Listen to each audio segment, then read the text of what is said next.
Paladins are the battle medics of lore.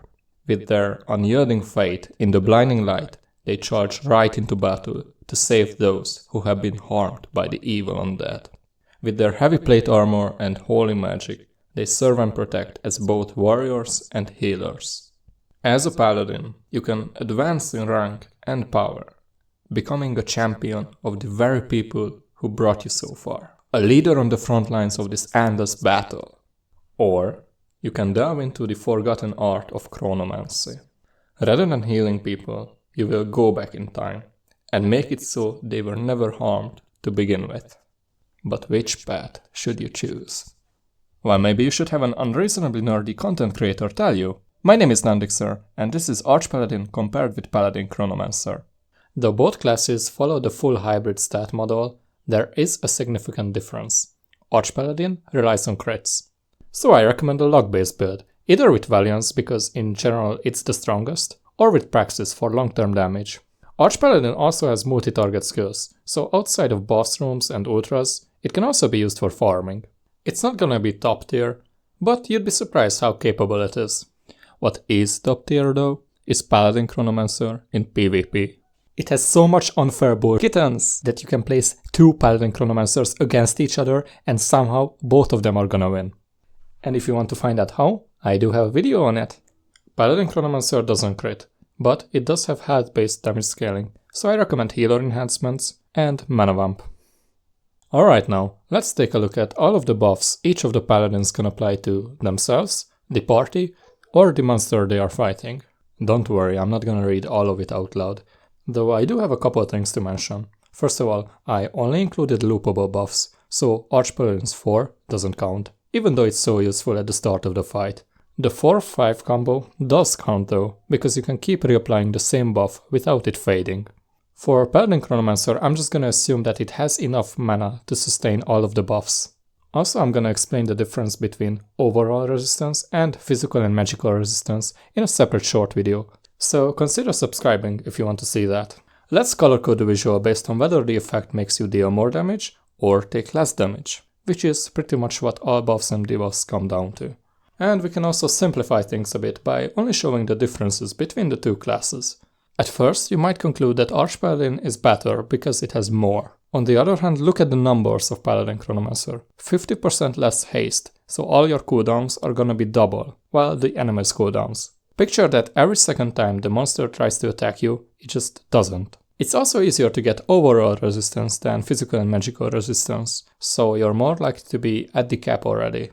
But if you are near the cap but not at the cap, then ArchPaladin is better again, and it's all complicated math, so I'm gonna do a separate video. Let's just take both classes to an ultra and see what happens. Here we can see side by side ArchPaladin and Paladin Chronomancer clearing the same ultra speaker with the same team. It's a 3-man taunt strategy with a QCM for damage.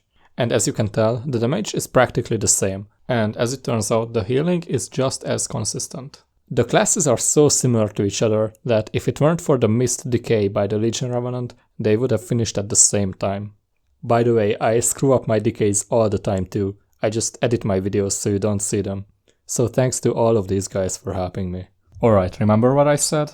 Also, I'm gonna explain the difference in a separate short video, and it's all complicated math, so I'm gonna do a separate video. As it turns out, the two classes are so close to each other that I'm gonna have to look into it right now. So this is that video. Let's look at Paladin Chronomancer first. It can block 20% of all incoming damage, and on top of that, a third of all physical and all magical damage. So basically, every instance of incoming damage first has to go through the overall resistance, and then through either the physical or the magical one.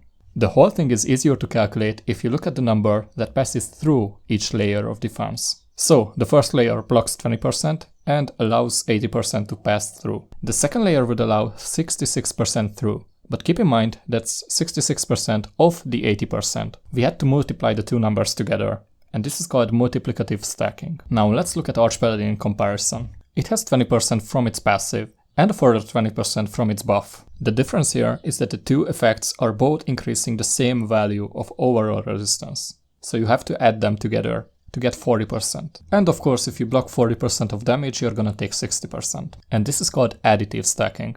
Additive is stronger when going down, Multiplicative is stronger when going up. This is also why Polyroger and NSOD do not add up to 81% total boost. Alright, I'm gonna get a bit more nerdy. All three of these defenses have a hard cap at 80%. And if you do the calculations, then 4% is the absolute minimum damage you can take in AQWorlds. But technically, that doesn't mean that all defense above the 80% cap is wasted. Here's the thing, players in PvP and certain boss monsters can reduce your defenses. So, for example, if your buffs add up to 90% and then you get reduced by 20%, you're gonna end up with 70% resistance, which is under the cap. Whereas if you only started with 80, you would end up with 60. Thank you for letting me turn this gameplay tutorial into a math lecture. By the way, it's entirely possible to get a different value for your physical and magical resistance. For example, Chronomancer or Oracle do this. Other meta bossing classes like Stonecrusher or Lord of Order all increase your overall resistance. Physical and magical resistance buffs are way less common. So in this sense, Paladin Chronomancer gives something unique that you don't get from anywhere else. On the other hand, the difference between 60% and 80% is actually much greater than the difference between 0 and 20%. Imagine you have 10 Moglins and someone takes away 2 of them. You sort of miss them, but it's not the end of the world. Now imagine you're down to just 4 Moglins and you lose 2 of them. Even though it's the loss of 2 Moglins just the same, the second situation feels more impactful. So that's a point for ArchPaladin. And even more importantly, it's not conclusive, it's an argument for both sides again. I swear the two classes are just refusing to differ in any meaningful way. I'm gonna take them to class dummy and see what I find.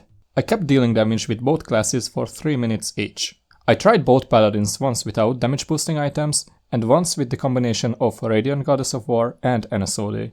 For the cape slot, I decided not to take Vainglory because you wouldn't use it in Ultra Rooms. I also didn't take Penitence because you would only use it in Ultra Rooms. So ArchPaladin got Lament and Paladin Chronomancer got Healer. And here are the numbers. They are the same class! ArchPaladin did slightly better when not boosted and PCM when boosted. But the difference is so tiny, it has more to do with run-to-run variance and how precise I was at starting the timer. One differentiating factor could be that it's way more common to receive buffs from your teammates that increase your crit damage as opposed to your health. So ArchPaladin scales better in teams, and that's why it's one of the few classes who are able to trigger boss shields without being a Chronomancer. On the other hand, the healing output of Paladin Chronomancer is simply unmatched. Side note here, don't take Absolution on either of these classes. You already heal everybody to full health, you simply don't need it. I'm really grasping at straws here, but to get ArchPaladin, you have to do a questline that's actually kind of fun. For Pali Chrono, you only have to farm gold. In real life. So to summarize, both classes are extremely tanky, with nearly identical DPS, both in testing environments and actual Ultra Rooms. ArchPaladin is a decent farmer, while Paladin Chronomancer is stronger than all other PvP classes combined. ArchPaladin also uses better enhancements, which does matter if you are limited by inventory space. It also scales better with crit buffs. On the other hand, the healing of our calendar class is both bigger and more frequent. The buffs and debuffs applied by ArchPaladin are more common, taking advantage of additive stacking. And those of Paladin Chronomancer are less common, meaning you're less likely to hit the cap. I really tried to come to a conclusion where one Paladin is better than the other, but I just couldn't. Maybe I'm not meant to. Maybe they're meant to fight side by side. And maybe the real Paladin was the friends we've made along the way. Thanks so much for watching.